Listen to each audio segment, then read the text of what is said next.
dijawab oleh menteri, iya itu adalah menghina raja. Kamu tidak tahu raja itu bagaimana statusnya? Ujar si pemuda, iya dia raja, saya rakyat. Tanpa rakyat tidak mungkin ada raja. Jujur ada. Rabbi 'allimna alladhi yanfa'una Rabbi faqihna wa faqih alana wa qarabati lana fi dinina Rabbi faqihna. Ada seorang pemuda hendak kawin lawan anak raja. Pemuda ini miskin, hidupnya sama kuitan seikungannya, yaitu mamanya.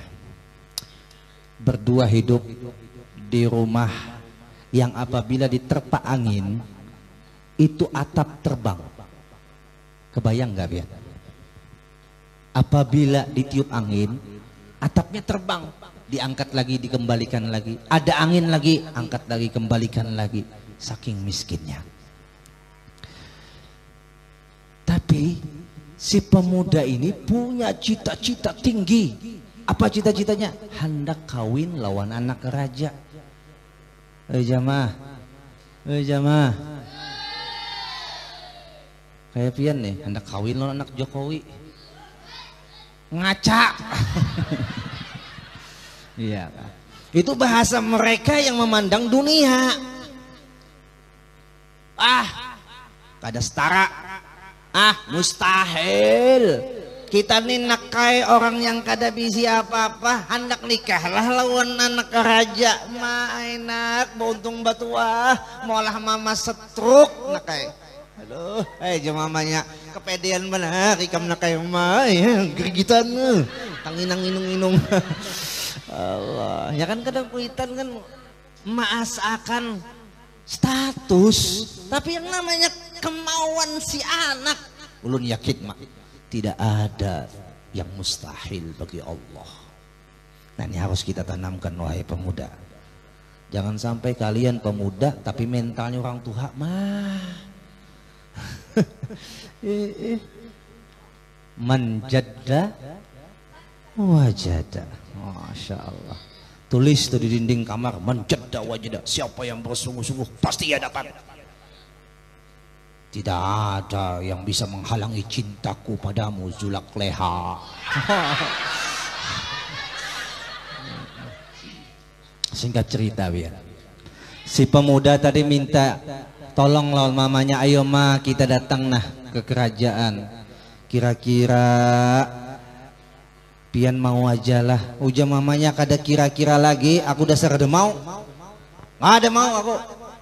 Jelas sudah kita nih diusir. Kada bakal diterima, hanya di pintu gerbang itu kerajaan kita sudah diusir. Lihat baju pian nak, compang camping banyak lubang. Lihat mama nak yang tua rontak, cuman memakai tongkat dan tidak ada satupun penampilan yang bisa memikat mereka sehingga memberikan kita untuk masuk ke dalam itu kerajaan. Ujar si pemuda si anak, wahai mak, percaya dengan anakmu, percaya pian dengan anakmu. Yang namanya kuitan, ayo janakainah demi ikam berangkat pian, dalam hati kutub-kutupan. Jelas sudah nih akan dihina, akan direndahkan. Makanya nih sebelum lu lanjutkan cerita, kita bersedekah, yang punya harta nih lah memberikan zakat. Ingat belajar ilmunya supaya kita jangan merendahkan dengan orang yang kita beri. Ampun maaf nih lah. Kita itu kadangkala punya harta, punya kemampuan memberi, lalu timbul di hati ada rasa yang kada aku julungi, aku jua yang mengkosi, aku jua yang menafkahi, aku jua, timbul rasa seperti itu, bahkan merendahkan. Ya kah? Kenapa jadi merendahkan? Karena kada ada ilmu dalam memberi, hanya sekedar ingin dipuji. Memberi harus punya ilmu, menerima harus punya ilmu. Kalau tidak, maka memberi dengan cara menghina, menerima dengan cara dihina. Lalu berangkat si pemuda dengan orang tuanya tadi sampai di gerbang kerajaan. dihadang pengawal. Ada tujuan apa wahai ibu, wahai pemuda? Dijawab oleh si pemuda, ibunya tidak bisa berkata, diam 1000 bahasa.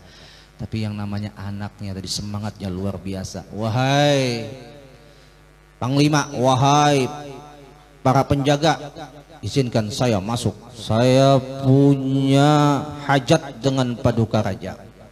Ujar pengawal, maaf, sudah ada janji apa belum? Wah, biasanya orang penting begitu. Dijawab oleh si pemuda, iya, saya sudah punya janji. Mana janjinya? Saya sudah punya janji atas janji Allah yang menetapkan saya sampai di muka gerbang pintu kerajaan ini. Itu janji Allah yang sudah sampaikan saya ke sini, dan Allah akan memenuhi janjinya, sampaikan saya ke dalam, sampaikan kepada raja. Ujar pengawal, muhaikam. Apa yang namanya si pemuda ini dengan penuh keyakinan. Makanya pian, orang yang yakin bisa meyakinkan. Tapi orang yang kada punya keyakinan mana mungkin bisa meyakinkan orang lain. Bujur ada? Dia sholat aja kada yakin dengan sholatnya, bagaimana dia bisa meyakinkan orang untuk sholat? Dia sendirinya tidak yakin dengan sholawat, bagaimana meyakinkan orang untuk sholawat? Yakinkan dulu dirinya bahwa sholawat memang begini, mau sholat begini dan lain sebagainya. Si pemuda tadi karena keyakinannya kuat, akhirnya dapat meyakinkan itu pengawal. Masuk, singkat cerita, itu pemuda dengan ibunya berhadapan dengan raja. Para menteri sudah berjejer biasa, ada rapat di dalam istana itu. Wah, mata menteri sudah mulai memandang kepada pemuda, bajunya yang begitu risih dilihat, baunya sudah tercium. Tapi karena ini diperintahkan raja untuk masuk, dia masuk. Lalu kata Paduka Raja, ada hajat apa kamu datang ke sini wahai pemuda, dan siapa yang kau bawa itu? Begini Paduka Raja, yang saya bawa ini adalah ibu saya. Lalu apa maksud tujuan Anda datang ke sini dengan membawa ibu sampean, membawa ibu Anda? Dijawab oleh pemuda tadi, begini wahai Paduka Raja, saya jatuh cinta dengan anak Paduka Raja. Spontan para menteri tertawa. Itu tahulah, tertawa orang engken. Tertawa aja engken. Ya Allah. Jadi Bian, ya ketahuan ya, tertawa orang sombong lo. Maaf Bian, yang namanya kuitan halus rasanya, perasaan rasanya sudah mulai tergoncang jiwa si ibu tadi. Ingin sudah rasanya pulang dan keluar dari kerajaan, menggawil si anaknya. Nak, sudah kita pulang aja nak. Kada mak, biarkan mereka tertawa, dia tidak tahu siapa yang ia hadapi. Ini anak ibu. Nah ini pian hebatnya orang punya keyakinan. Ujar Paduka Raja, tunggu, jaga omonganmu. Kau katakan kau mau melamar, cinta, jatuh dan sayang dengan anakku. Kau tahu anakku itu siapa? Iya, saya tahu, dia anak Paduka Raja. Lalu kenapa kau berani mengatakan seperti itu? Kenapa tidak berani? Apakah yang kau katakan ini merupakan dosa? Apakah yang kau katakan ini merupakan celah? Apakah yang kau katakan ini merupakan kehinaan buat Paduka Raja? Dijawab oleh menteri, iya, itu adalah menghina raja. Kamu tidak tahu raja itu bagaimana statusnya? Ujar si pemuda, iya, dia raja, saya rakyat. Tanpa rakyat tidak mungkin ada raja. Jujur ada? Tanpa rakyat mana ada presiden? Tanpa rakyat mana ada DPR? Bujur kada? Kena pas pemilu nah kujuk-kujuk coblos, akulah coblos. Allah. Ini maaflah, mun ada kampanye masuk ke masjid ulun nah dari hati ulun yang paling dalam dengan apa yang pernah ulun dapatkan, jangan diizinkan masuk ke masjid untuk kampanye. Hukumnya haram bicara politik dalam masjid. Ampun maaf. Kalau hendak bicara politik di luar masjid silahkan, tapi kalau sudah dalam masjid jangan bicara politik, bicara dunia saja. Hukumnya haram, hadisnya sahih, dosa. Mun hendak bicara politik di luar aja pak, silahkan. Panggung politik memang di luar pak. Ya Allah, kesian rakyat nih, kesian. Allah, mudah-mudahan Indonesia yang kita cintai ini Allah jaga, Allah pelihara, Allah bantu pemimpin-pemimpin kita untuk menunaikan amanahnya, mudah-mudahan, amin.